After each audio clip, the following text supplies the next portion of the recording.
Hi, I'm Jason Frausto for TennisUnleashed.net, and today we're going to go over something I like to call ultimate leg, and that's Jack Sock's forehand. People have been talking about his spin and speed for a really long time now and how it's comparable to Nadal. We're going to look at the technical differences on his forehand and what really sticks out and makes this thing work and why he gets so much acceleration. So from the ready position like this, Sock splits nice and wide. From that position, as he brings the racket back, you'll notice that he does not leave his left hand on the throat of the racket during the unit turn. What he does do though is, as he gets back into this position, he's got his wrist very, very relaxed. The tip of his racket is below his hitting hand, and the tip of his racket is also in front of his hitting hand, which is a position that's very difficult to get into. You have to be extremely relaxed to do this. From this position, he's loaded.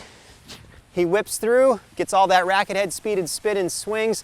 And now we're going to look at some special videos of Jack with and without his racket.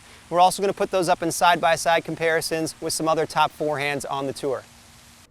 Now we have Jack Sock up on the left without his racket and on the right with his racket. And we're going to look at the swing path with the hand and see that it's considerably different than it is on the right with the racket. There's a lot less movement.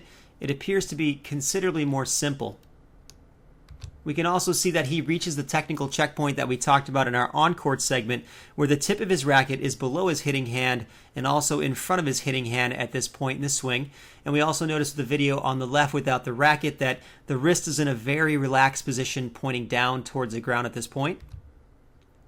The question as we move forward is the hitting hand path and the shape that he traces different than that of Djokovic or Federer? Now we have Sock up next to Roger Federer, and what we want to see if there are really any similarities in terms of the hand path with both of our players as they go back. You can see both guys bring the hand up, and then the hand will come into a position where it starts to lower and it's down. And we can see that Sock has traced the shape of a ribbon, which is pretty common actually. Federer has a very similar shape. It's a different type of ball. He's driving the ball, but again, that hand goes up and then that hand comes back down. And we have Federer and Sock again, but this time with the racket. We're going to trace the path of the tip of the racket, and we'll see some pretty big differences here in what happens. Sock actually traces the shape of a ribbon right in the beginning, as we see in the yellow line here, and that movement's probably unnecessary, but it's something he does naturally and something that helps him get into this position. But from here you can see he actually traces the shape of a second ribbon in that position, so it happens again while Federer is hitting, yes, more of a drive, but it's not something that he does with the tip of his racket anyways. Now we see Sock go directly under the ball. There's an extreme move downward that happens very fast, and then he gets to the contact point and follows through and finishes. And in this video we have a line trace of Jack Sock's forehand with his hand and also the tip of the racket, so you can see the difference between the two paths and really kind of get an idea for the amount of movement that occurs with the racket tip versus the hand.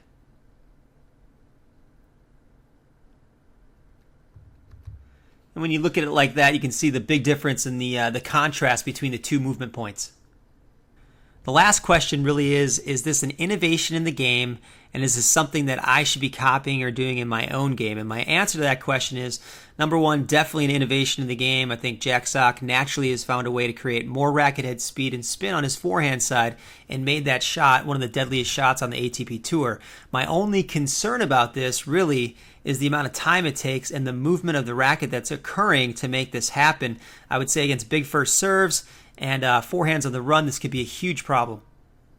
I'm Jason Frausto for TennisUnleashed.net. Thanks for watching. Make sure you subscribe to FieldTennis.net's YouTube channel and mine as well for more no racket videos in the future.